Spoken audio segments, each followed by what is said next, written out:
Hi అండి. శనగపప్పు బచ్చల కూర ఎప్పుడైనా ట్రై చేశారా? ట్రై చేయకపోతే ట్రై చేసేయండి. ప్రాసెస్ని చూసి ఎలా చేసానో చూసేయండి. బచ్చల కూరని తీసుకొని బాగా వాష్ చేసుకొని కుక్కర్లో వేసుకోవాలి. చింతపండు పసుపు వేసుకొని 3 విజిల్స్ రాణించుకోవాలి. కొన్ని వాటర్ కూడా వేసుకోండి.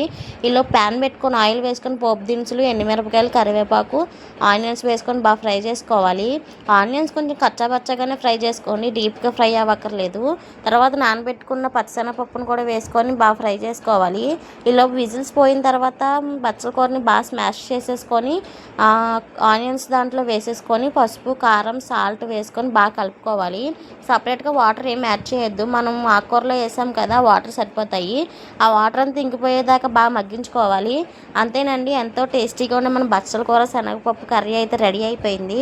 సింపుల్గా ఈజీగా కూడా చేసుకోవచ్చు. హెల్త్ కూడా చాలా మంచిది. ట్రై చేసేసి ఎలాగుందో కామెంట్ బాక్స్లో చెప్పేయండి.